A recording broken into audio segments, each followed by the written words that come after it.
ये है, इसमें ख्याल रखिएगा अपना। रूढ़ी जी के जो अभी शादी हुई है दामाद में, सर एक जगह रखिए। क्या नाम है उनका दामाद? अभिमन्यु त्यागी।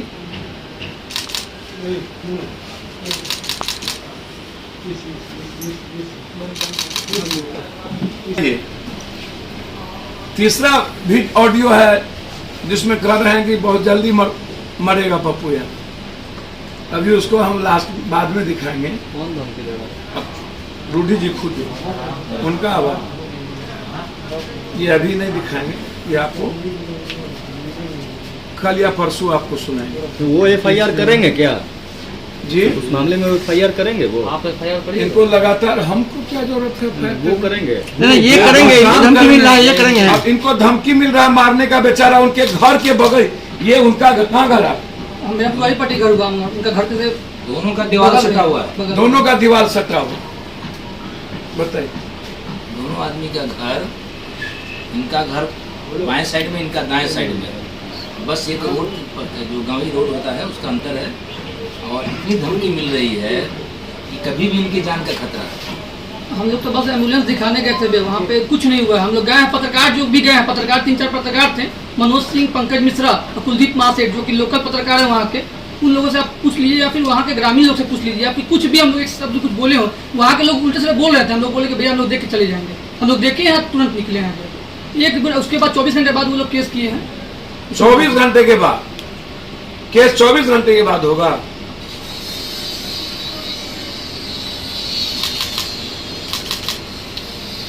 तो पप्पू यादव के मार देने से रूढ़ी जी आपको सकूल मिल जाए गाली गलौज करने से। हम जवाब कोरोना में हम लोगों की बात करें कि हम रूढ़ी जी का जवाब देते हैं। अब ऐसे लोग भी जिनको कुत्ता ना पूछे वो भी धमका करके हमारे नाम से गाली गलौज कर रहा हो।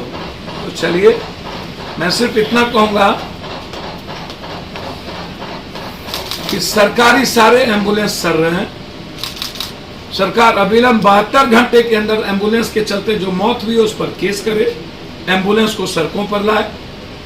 और एम्बुलेंस की माफियागिरी अभी भी बंद नहीं हुई है। पटना में और जगहों पर 30,000 40,000 रुपया ले रहे हैं। सारा ऑडियो आ चुका है मेरे, वो भी मैं आपको कल सुनाऊंगा। जहां भी भाड़ा लिया जा रहा है 20,000 24,000 का ऑडियो ले आ गया, वीडियो भी आ गया। मैं सिर्फ इतना कहूंगा, ना तो रूढ़ी जी पर स्कील के पैसे अपने आदमी को दे करके अपने जमीन पर घर बनाने का FIR लॉज हो, और स्कील का पैसा जिनको नहीं दिया और अभी तक वो जमीन पर घर बना दिया उस पर भी FIR लॉज, इंक्वायरी हो। पंकज पाल के बाद फिर इनके पास कैसे गया उनकी इंक्वायरी हो। इनके घर के आगे में बालू ढोया जा रहा है उनकी इंक्वायरी हो। मेरे साथ पत्रकार वहां थे, जिन लड़कों ने केस किया है, मैं मांग करता हूं वो लड़का वहां पर कि आप अविलंब IG हेडक्वार्टर से जांच करा लें। वो लड़का वहां नहीं था, उसका मोबाइल कहां था, वो लड़का कहां था, और CCTV कैमरा में वो लड़का नहीं था। यानी गाड़ी तोड़फोड़ हुई तो उसी दिन केस क्यों नहीं हुआ? 24 घंटे के बाद केस क्यों हुआ? क्योंकि रात में उनको तोड़ना था शीशा। यदि उसके हाथ में चोट लगे तो 24 घंटे के बाद उन्होंने बैंडेज क्यों चढ़ाया जब वो वहां था ही नहीं उनको, और उससे केस करवाया गया? तो मैं इंक्वायरी की मांग करता हूं। यदि एक भी वर्कर गाड़ी को टच किया हो और किसी से तुम भी हुआ हो तो मैं राजनीति से संन्यास ले लूंगा, अन्यथा रूढ़ी जी आप राजनीति से संन्यास लें। और मैं चैलेंज करता हूं, या तो इसकी जांच CBI से हो, या वर्तमान न्यायाधीश से हो, या IG हेडक्वार्टर से नीतीश कुमार जी करें। मैं मांग करता हूं। बहुत क्लियर है। अब आप इनको कैसे धमकी मिल रहा है ये सुनिए। उनके PA कौन है? निकालिए। PA नहीं, उनके जो खास लोग सब हैं वो लोग। पहले तो हम लोग जब गए वहाँ पे तो हम लोग ऑडियो सुनाए, पहले ऑडियो सुनिए। ऑडियो है जी जी। आवाज बढ़ाओ। आप सामने सामने वहीं पर देखिए। ये फोटो लो। जितना पिटाए ला काम चलेला कोई हट मुझे उनका औकात बा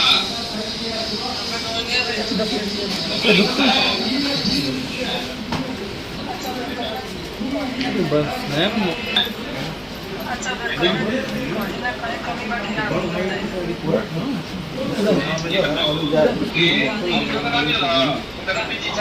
मधेपुरा में गाड़ी होता है मधेपुरा में कब चलता है एम्बुलेंस में पर मौत में यार दोनों रहता है कौन क्लियर है क्षेत्र में वो दे गाली कहाँ पर? अच्छा वो नहीं पता हो यादव का खाना बात करके लाए आए हैं अच्छा ये बताओ मम्मी बा ओकरा पीछे सब लोग के बोला तारा मन से लायक पर कोई के मन से लायक होकेला होके तार पड़ोसिया घर के बगल में सहोदर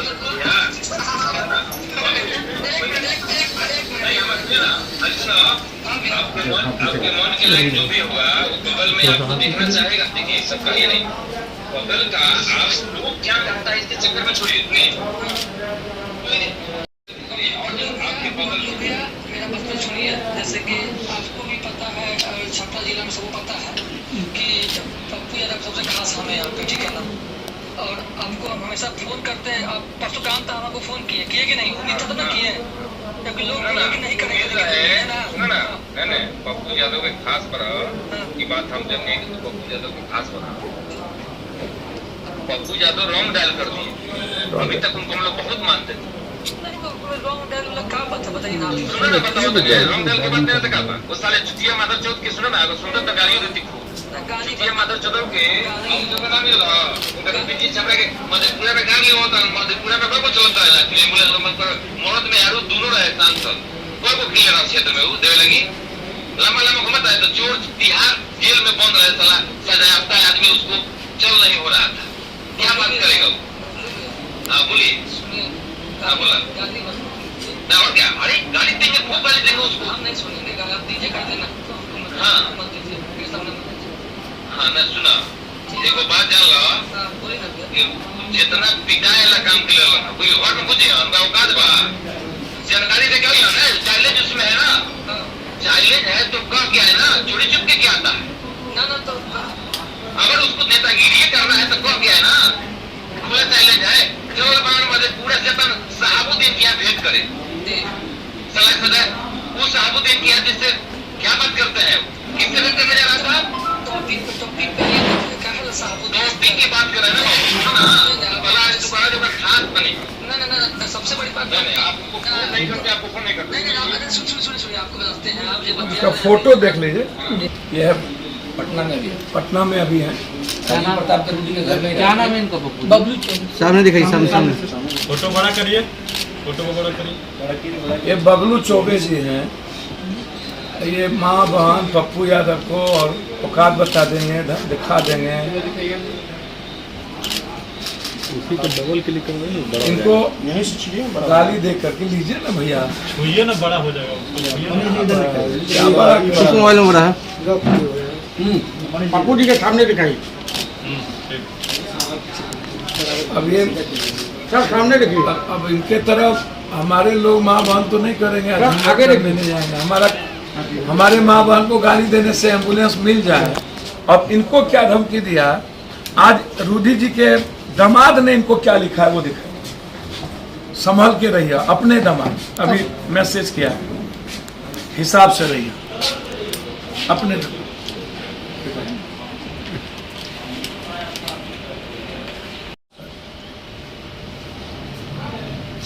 नम्मी चीज जो सरकारी पैसे से खरीदे गए एम्बुलेंस उसमें ऑक्सीजन था लगा हुआ जीपीएस था सारी चीजें बेच दी गई उनके लोगों ने एक भी ऑक्सीजन नहीं है जांच करा लीजिए आप एक भी ऑक्सीजन जब से नीतीश कुमार जी की शराबबंदी हुई है एम्बुलेंस से शराब ढोए जा रहे गांव गांव शराब पहुंचे जा रहे गांव गांव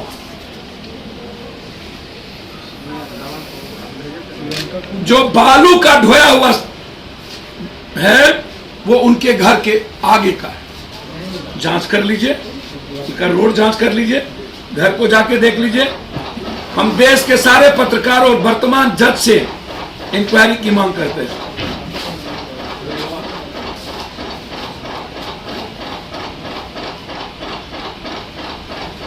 ये जहां पर वो खोले प्रशिक्षण केंद्र, जमीन मालिकों का कागज है, ये जमीन मालिकों का कागज है, अभी तक उसको पेमेंट नहीं किया। अभी तक उसको पेमेंट नहीं किया गया।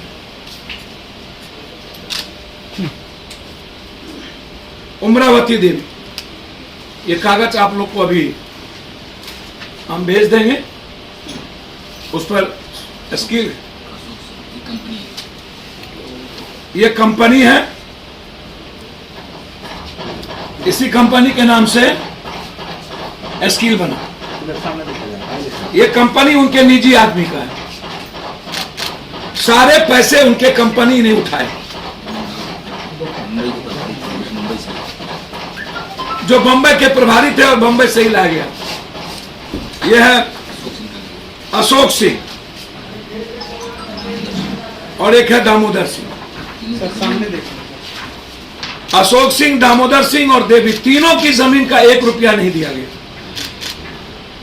ये मेरे पास कागज है, इसकी इंक्वायरी मैं चाहता हूं। मैं आदरणीय मुख्यमंत्री जी से पूरी जांच चाहता हूं, वर्तमान न्यायाधीश से।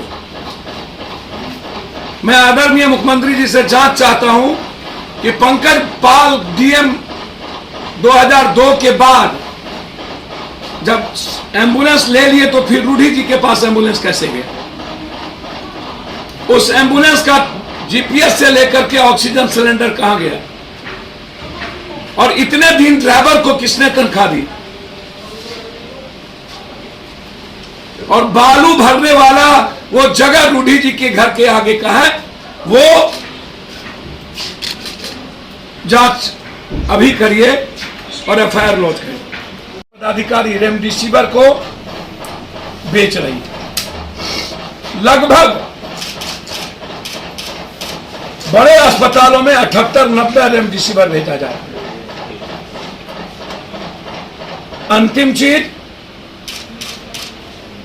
जो सबसे क्लियर है वो है एनएमसीएच और पीएमसीएच। डॉक्टर्स के केयरिंग नहीं होने के चलते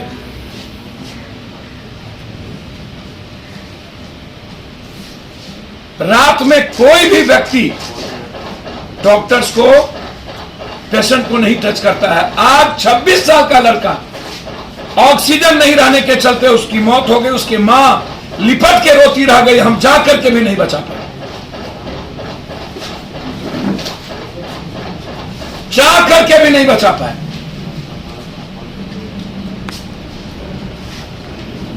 सातवीं चीज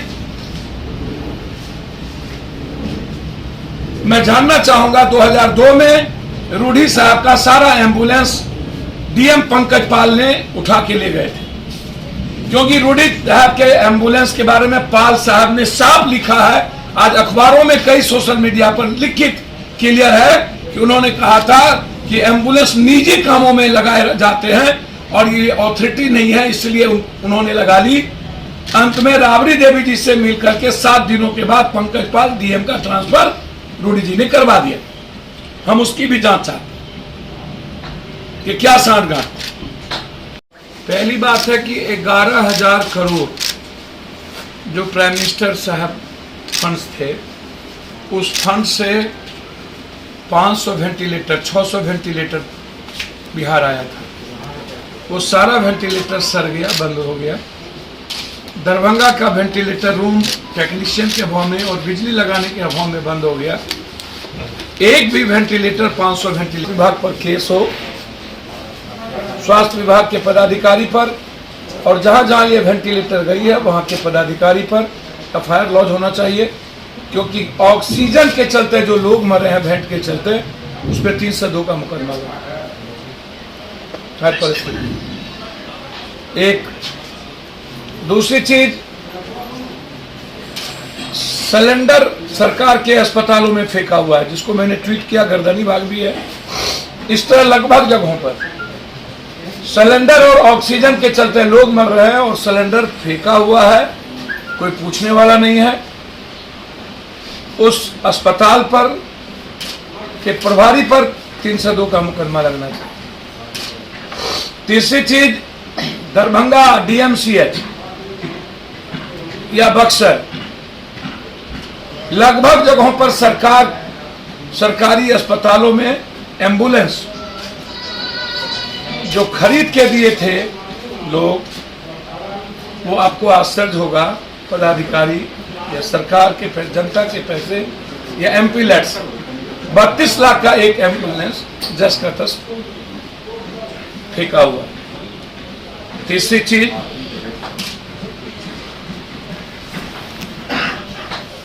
अभी तक अब स्थिति यह है कि पटना के नर्सिंग होम हॉस्पिटल लगभग जगहों पर मारपीट कर रही है। आज भी प्राइवेट नर्सिंग होम अटेंडेंट को मारा। ईश्वर दयाल में हमने दोनों बात DM साहब को भेज दिया है। ईश्वर दयाल के डॉक्टर्स का भगना है राहुल, उसने रात में राजीव नाम के पेशेंट को जबरदस्ती ICU रूम में धमका करके बाहर कर रहा है। पत्रकार नगर के थाने को मैंने फोन किया, वहां पर उनको भेजा। DM साहब को मैंने ट्वीट किया। लगभग जगहों पर अब स्थिति यह है कि धमका करके पैसे लिए जा रहे हैं और थाना कोऑपरेट कर रहा है। मैंने जब बाईपास के थाना प्रभारी को फोन लगा के भेजा, अभी वो लड़का आया हुआ है जिसको बड़ी मार मारा, उसकी मां वहां एडमिट है। यहां के बाद मैं वहीं जा रहा हूं। बहुत मार मारा, ये स्थिति है।